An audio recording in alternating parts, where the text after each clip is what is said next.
नमस्कार। आकाशवाणी से प्रस्तुत है समाचार प्रभात।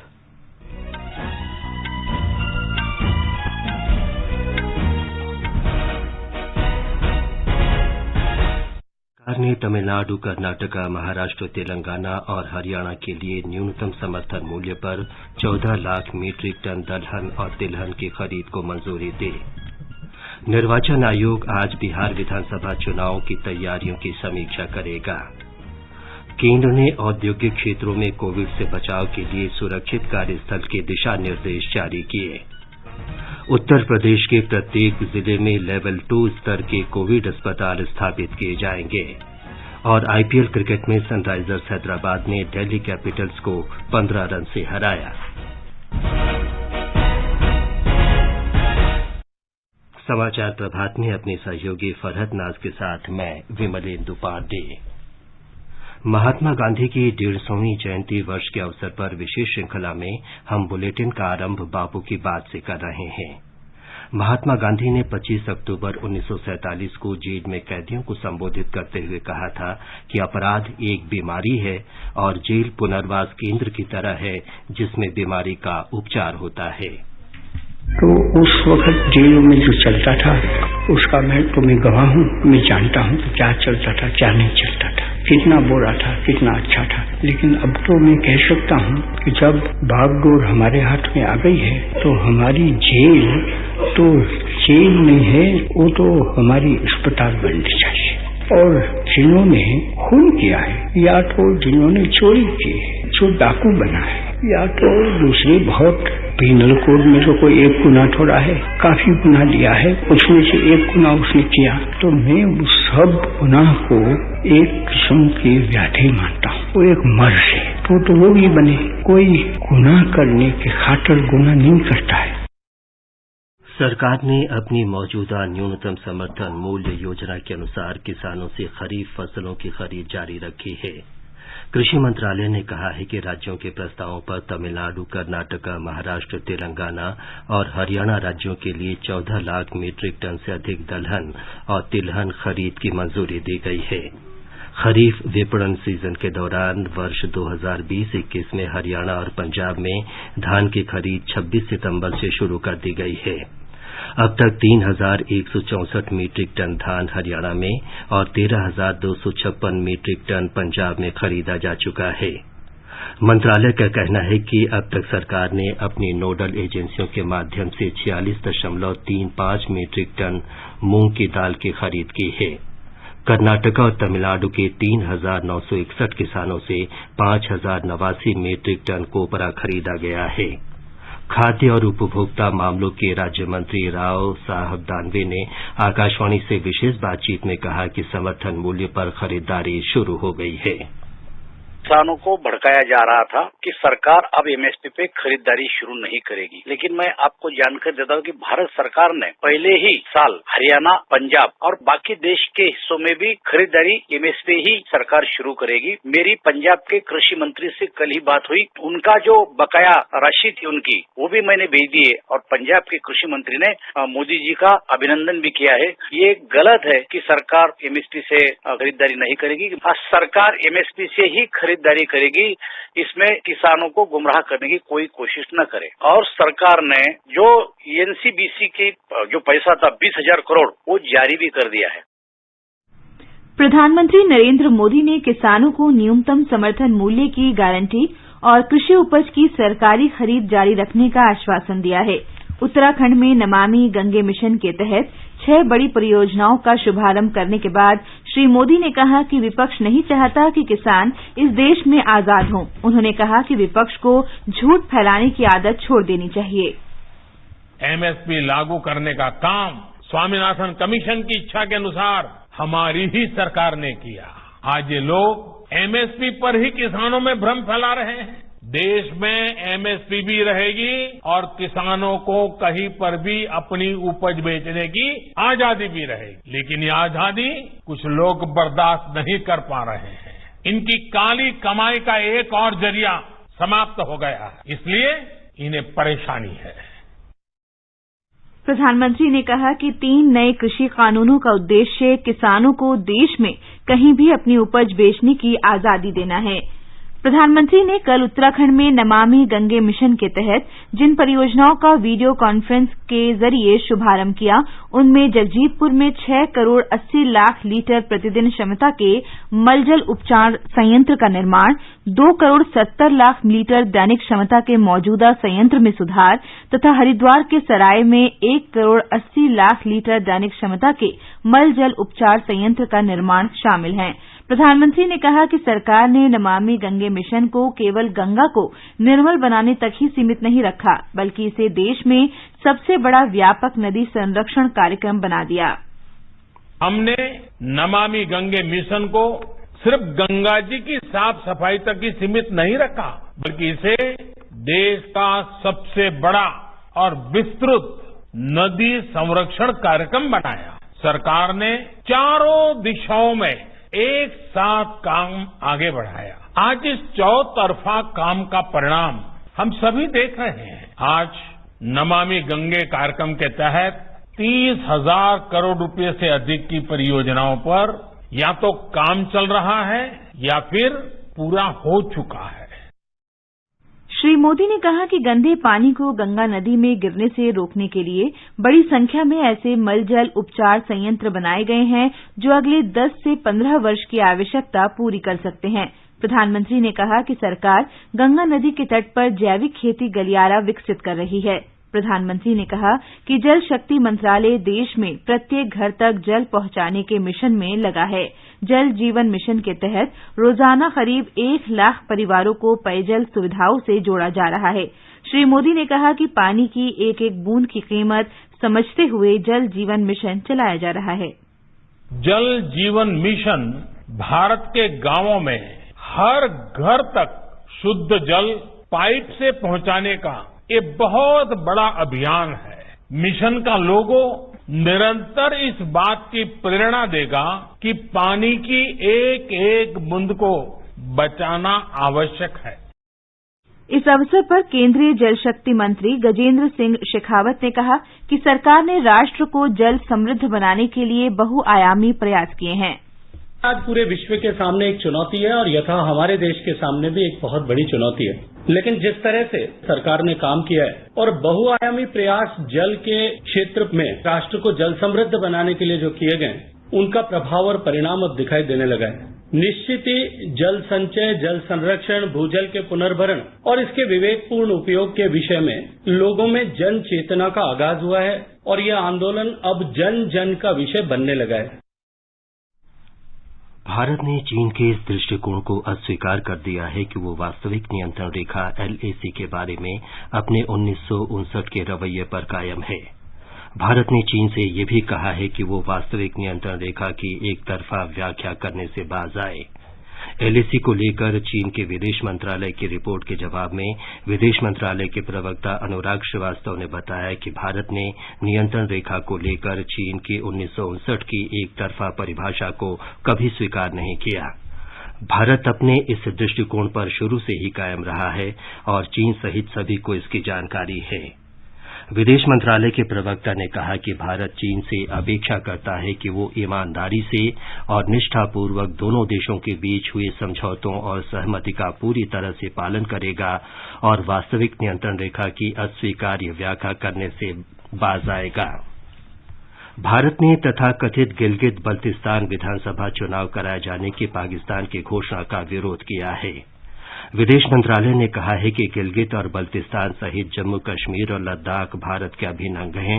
1947 में भारत में विलय के बाद से ये सभी क्षेत्र भारत के अभिन्न अंग रहे हैं। मंत्रालय ने कहा है कि पाकिस्तान सरकार को इन क्षेत्रों पर अवैध और जबरन कब्जा करने का कोई अधिकार नहीं है।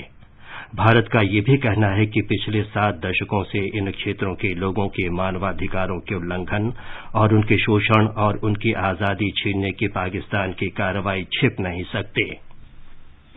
स्वास्थ्य मंत्री डॉक्टर हर्षवर्धन और श्रम मंत्री संतोष गंगवार ने नीति आयोग के सदस्य वीके पॉल की उपस्थिति में कोविड-19 उद्योगों के लिए सुरक्षित कार्यस्थल दिशा निर्देश के बारे में वर्चुअल रूप से एक पुस्तिका जारी की।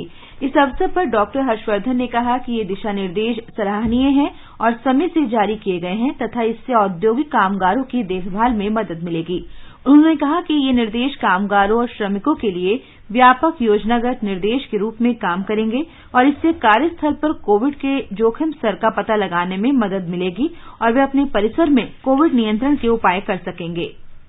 गाइडलाइन केवल किताब के लिए या वेबसाइट के लिए नहीं होती है। गाइडलाइन जो है वो आंदोलन बननी चाहिए, वो हर आदमी की जबान पे होनी चाहिए, वो हर आदमी के व्यवहार में होनी चाहिए और उसको हर आदमी के जबान पर लाने के लिए, उसको हर आदमी के व्यवहार में लाने के लिए हम सबको थोड़े से एक्स्ट्रा प्रयास करने पड़ेंगे। तो इसलिए ये गाइडलाइंस का रिलीज करने का जो ये अवसर है, जिसको हमने कहा है कि safe work place guidelines for industry.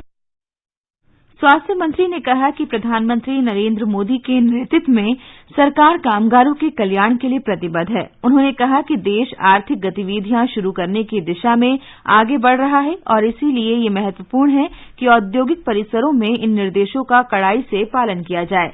श्रम मंत्री संतोष कुमार गंगवार ने कहा कि औद्योगिक कामगारों की सुरक्षा के लिए इन दिशा निर्देशों से लोगों को प्रोत्साहन मिलेगा। उन्होंने कहा कि मौजूदा स्थिति के लिए और कोविड के बारे में जागरूकता फैलाने के लिए हमें मानसिक रूप से तैयार रहना महत्वपूर्ण है।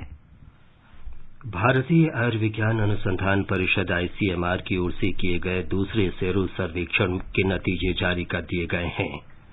सर्वे में 10 साल या उससे अधिक उम्र के हर 15 व्यक्तियों में से एक के अगस्त तक कोरोना से संक्रमित होने का अनुमान है। इसके अनुसार कुल आबादी में से बड़ी संख्या में लोग कोरोना वायरस के संक्रमण से प्रभावित हो सकते हैं।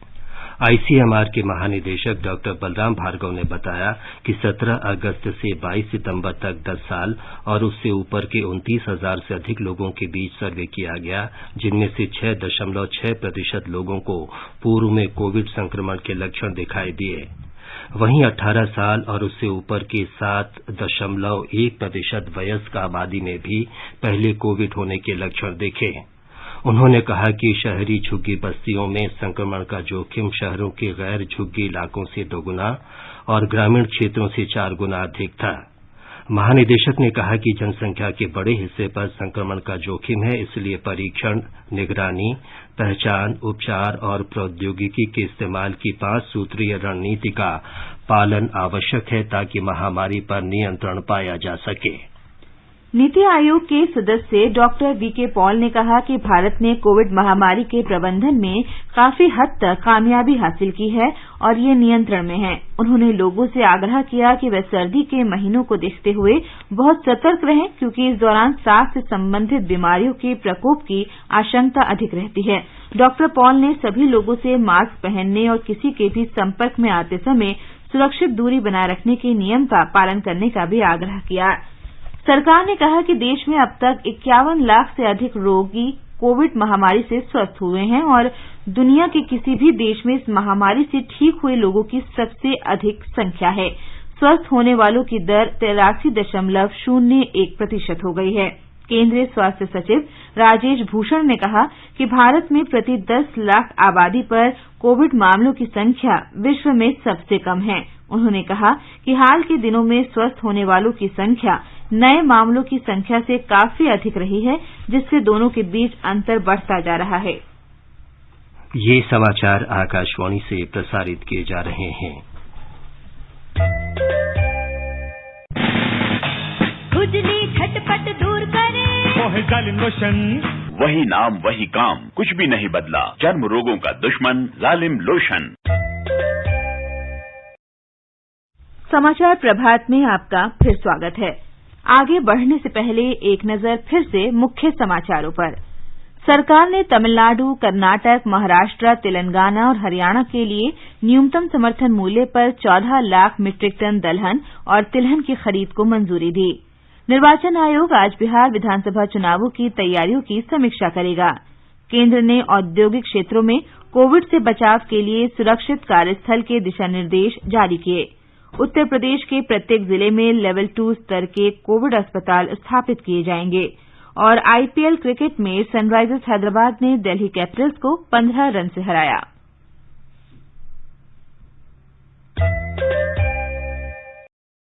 उत्तर प्रदेश सरकार कोविड रोगियों के बेहतर उपचार के लिए राज्य के हर जिले में विशेष कोविड अस्पताल की स्थापना करेगी।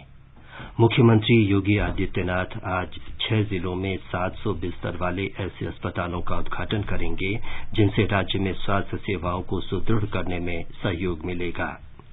L2 श्रेणी के ये कोविड अस्पताल प्रदेश के 6 जिलों बरेली, संत कबीरनगर, शामली, अमेठी, मिर्जापुर और भदोही में हैं। इन अस्पतालों के लोकार्पण के साथ ही प्रदेश में कोविड मरीजों के इलाज के लिए 700 अतिरिक्त बिस्तर उपलब्ध हो जाएंगे। मरीजों को बेहतर स्वास्थ्य सुविधाएं उपलब्ध कराने और गंभीर मरीजों के लिए विशेषज्ञों की सलाह मुहैया कराने के लिए मुख्यमंत्री योगी आदित्यनाथ ने लखनऊ स्थित किंग जॉर्ज मेडिकल विश्वविद्यालय को प्रदेश के जिला अस्पतालों से और संजय गांधी पोस्ट ग्रेजुएट चिकित्सा संस्थान को प्रदेश के मेडिकल कॉलेजों से वर्चुअल आईसीयू के माध्यम से जोड़ने के निर्देश दिए हैं। राज्य सरकार प्रदेश में कल से संचारी रोगों जैसे एक्यूट इंसेफेलाइटिस, जापानी इंसेफेलाइटिस और चिकनगुनिया के खिलाफ विशेष अभियान चलाने जा रही है। प्रदेश में 1 से 15 अक्टूबर तक दस्तक अभियान भी चलाया जाएगा, जिसके माध्यम से बच्चों के टीकाकरण का काम पूरा करने में मदद मिलेगी। सुशील चंद्र तिवारी, आकाशवाणी समाचार, लखनऊ।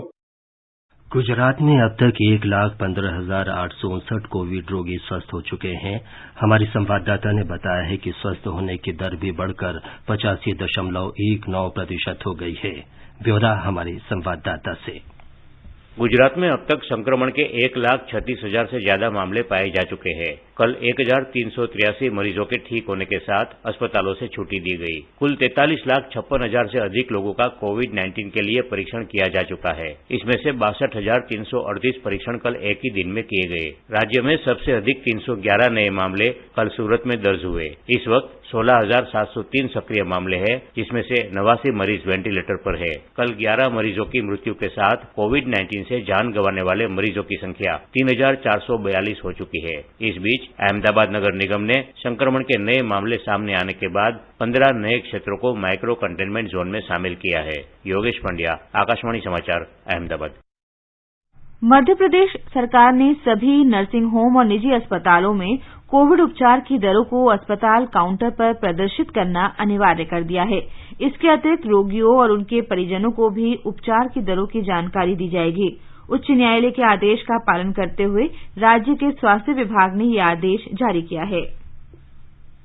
राज्य सरकार ने यह भी स्पष्ट किया है कि कोरोना उपचार की दरें इस वर्ष 29 फरवरी को तय की गई दरों से 40% से अधिक नहीं होनी चाहिए। राज्य के स्वास्थ्य आयुक्त ने सभी जिलों के मुख्य चिकित्सा और स्वास्थ्य अधिकारियों को निर्देश दिए हैं कि वे यह सुनिश्चित करें कि कोविड-19 के लिए निर्धारित उपचार की दरें सभी नर्सिंग होम और निजी अस्पतालों के रिसेप्शन काउंटर पर प्रदर्शित हों। वहीं पिछले 24 घंटों में 1,877 नए मामले सामने आने के बाद राज्य में कोविड-19 मामलों की संख्या 1,26,000 से अधिक हो गई है। राज्य के स्वास्थ्य बुलेटिन के अनुसार पिछले 24 घंटों में अस्पतालों से 2,433 कोरोना वायरस रोगियों को छुट्टी दी गई। इसके फलस्वरूप राज्य में स्वस्थ होने वाले लोगों की संख्या बढ़कर 1 लाख के पार पहुंच गई है। मध्य प्रदेश में अब 21,317 सक्रिय मामले हैं। संजीव शर्मा, आकाशवाणी समाचार, भोपाल।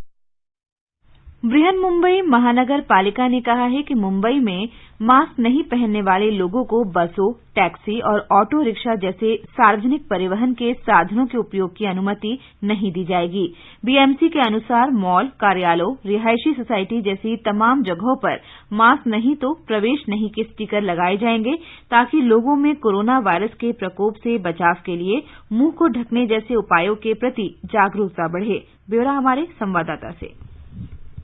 महानगर में कोरोना वायरस के बढ़ते मामलों और इसके प्रति लोगों के लापरवाह रवैये को देखते हुए नगर निगम ने घातक वायरस के प्रसार को नियंत्रित करने के लिए यह कड़ा कदम उठाया है। चहल ने नागरिक अधिकारियों से नकाब उल्लंघन के लिए जुर्माना लगाने को कहा। 1 अप्रैल और 26 सितंबर के बीच नागरिक निकाय ने महानगर में 14,000 लोगों को सार्वजनिक रूप से मास्क नहीं पहनने के लिए जुर्माना लगाया और उनसे लगभग 53 लाख रुपए वसूल किए। बेस्ट के महाप्रबंधक सुरेंद्र कुमार बागड़े ने कहा कि यह निर्णय नागरिक संचालित महानगरीय बस सेवा पर सख्ती से लागू किया जाएगा। देवप्रिय भट्टाचार्य जी, आकाशवाणी समाचार, मुंबई। कर्नाटक में कल कोरोना के 10,453 नए मरीज मिले। इसके साथ ही यहां कोविड मरीजों की संख्या बढ़कर 5,92,911 हो गई। राज्य में कोरोना से स्वस्थ होने वालों की दर 80.34% है। कल संक्रमण से बीमार 136 मरीजों की मौत हो गई।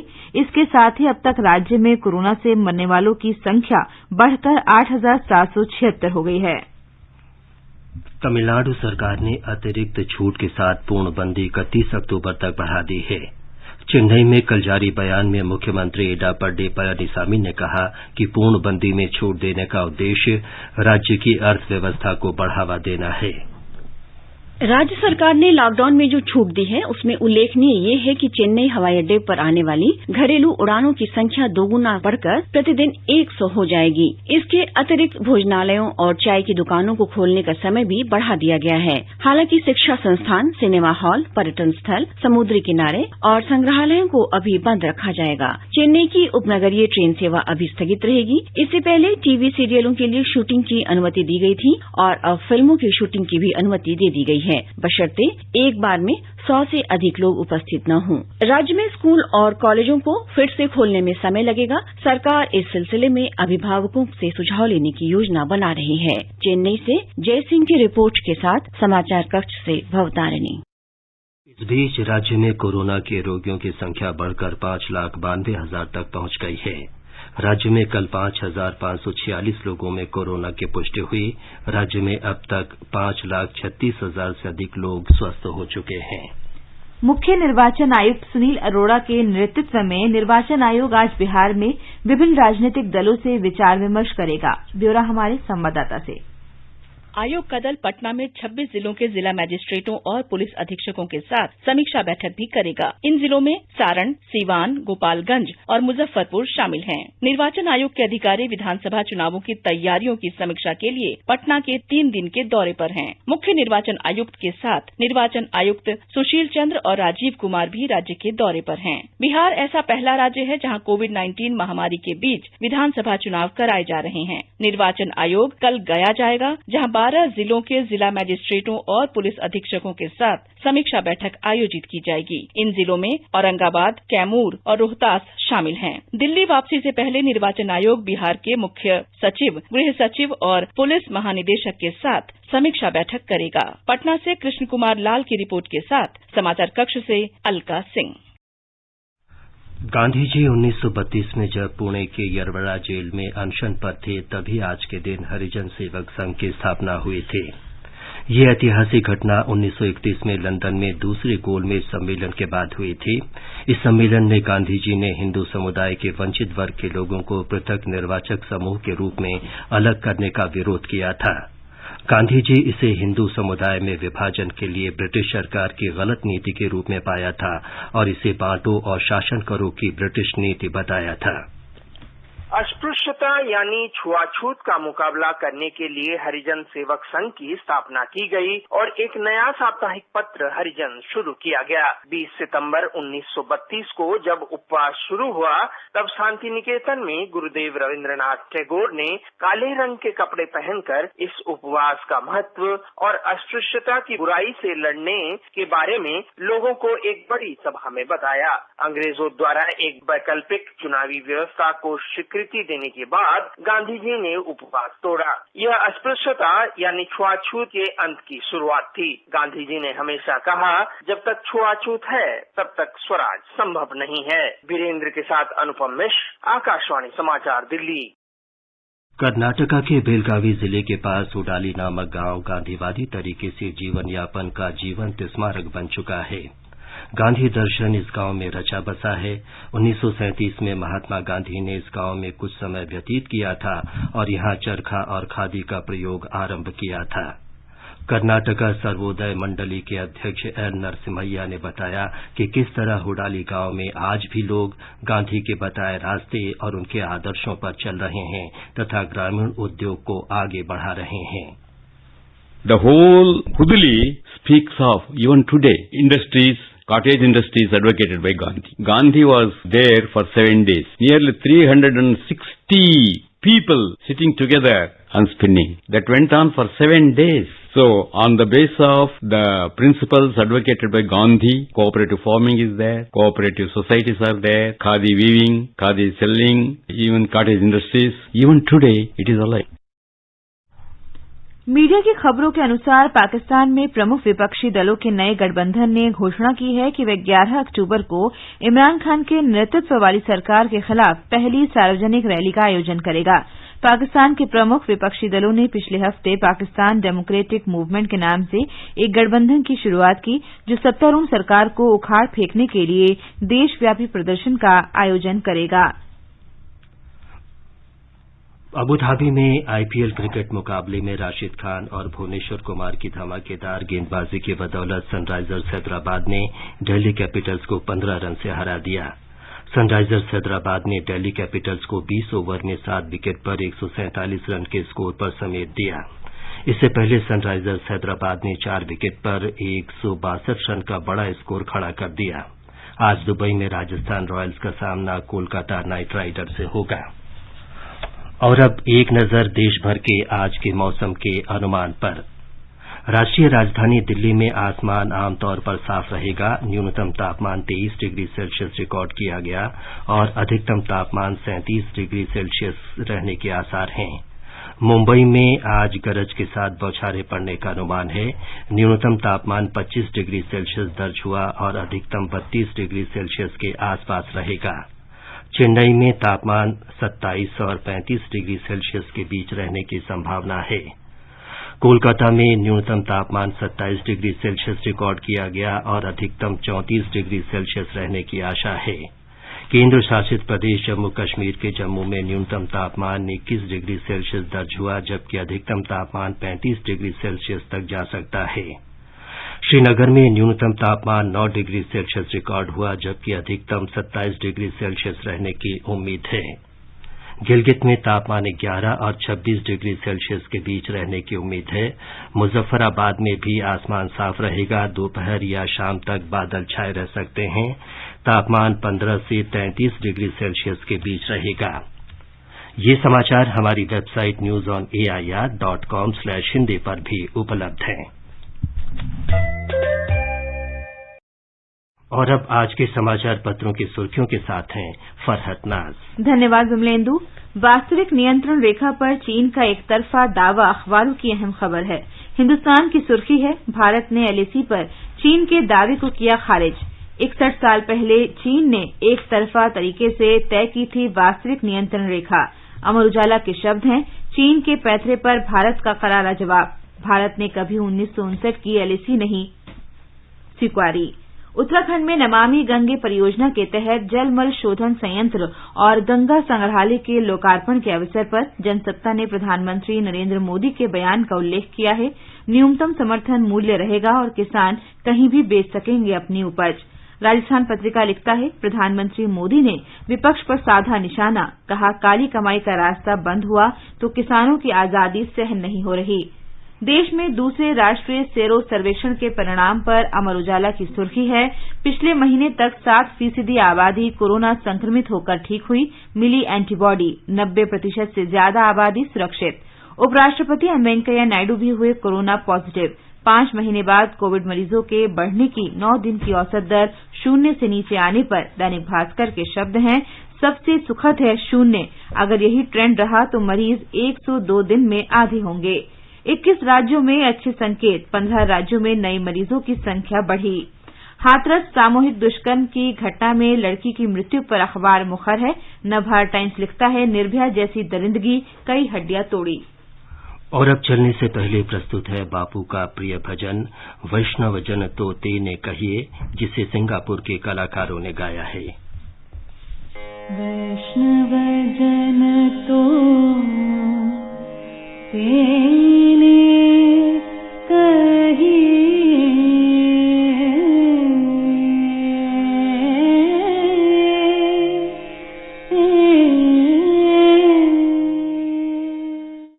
अंत में मुख्य समाचार एक बार फिर। सरकार ने तमिलनाडु, कर्नाटका, महाराष्ट्र, तेलंगाना और हरियाणा के लिए न्यूनतम समर्थन मूल्य पर 14 लाख मीट्रिक टन दलहन और तिलहन की खरीद को मंजूरी दी। निर्वाचन आयोग आज बिहार विधानसभा चुनावों की तैयारियों की समीक्षा करेगा। केंद्र ने औद्योगिक क्षेत्रों में कोविड से बचाव के लिए सुरक्षित कार्यस्थल के दिशा निर्देश जारी किए। और उत्तर प्रदेश के प्रत्येक जिले में लेवल 2 स्तर के कोविड अस्पताल स्थापित किए जाएंगे। इसके साथ ही समाचार प्रभात का ये अंक समाप्त हुआ। नमस्कार।